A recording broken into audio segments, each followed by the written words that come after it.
আমরা অনেকেই আছি যারা ফেসবুকের মধ্যে ভিডিও আপলোড করার পর নিজের ভিডিওতে নিজেই কমেন্ট করে এমন কিছু বিষয় লিখে রাখেন যে বিষয়গুলো আসলে করা ফেসবুকের মধ্যে ঠিক নয়।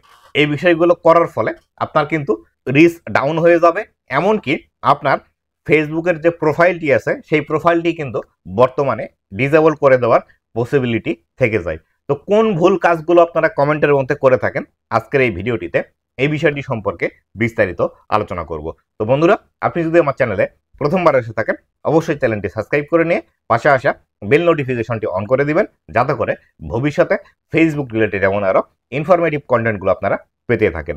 তো বন্ধুরা, আমরা যারা ফেসবুকের মধ্যে কাজ করি তারা, বিশেষ করে যারা প্রোফাইলে কাজ করি, তারা কিন্তু এই ভুল কাজগুলো হর হামেশাই তাদের ভিডিওতে করে থাকেন এবং প্রত্যেকটি ভিডিওতে এই কাজগুলো আপনারা করে থাকেন। এর মধ্যে প্রথম নাম্বারে যে বিষয়টি আছে সেটি হলো আমরা কমেন্টের মধ্যে মেনশন করে দিই ফলোয়ার লিখে।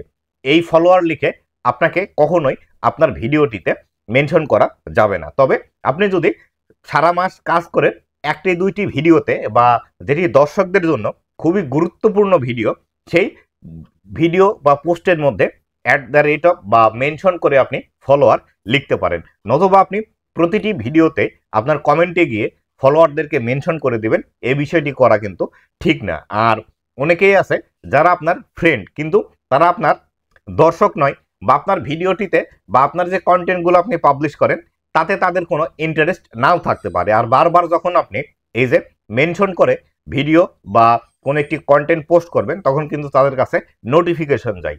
বারবার নোটিফিকেশন যাওয়ার ফলে তারা কিন্তু বিরক্ত হয়ে আপনাকে কিন্তু ব্লক করতে পারে অথবা ফেসবুকের কাছে রিপোর্ট করতে পারে। ফেসবুকের কাছে যদি তারা রিপোর্ট করে তাহলে কিন্তু আপনি জানতেও পারবেন না যে কে আপনাকে রিপোর্ট করেছে।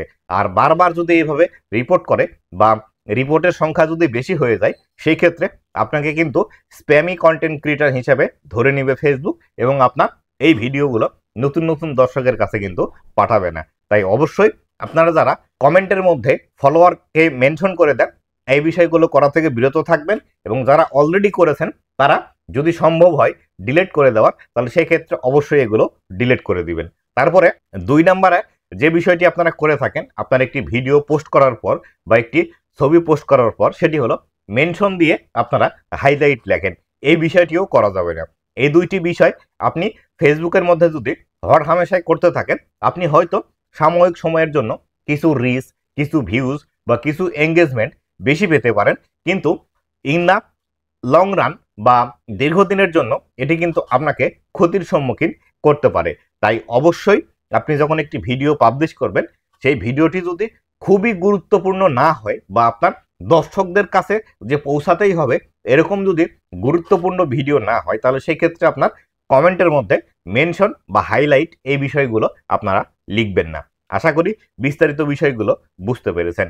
তো বন্ধুরা, এই ছিল আজকের ভিডিওটি কেমন লেগেছে অবশ্যই জানাবেন, এবং ভবিষ্যতে ফেসবুক রিলেটেড এমন আরও ইনফরমেটিভ কন্টেন্টগুলো পাওয়ার জন্য অবশ্যই আমার ফেসবুক পেজ এবং ইউটিউব চ্যানেলের সাথেই থাকবেন। ধন্যবাদ সবাইকে।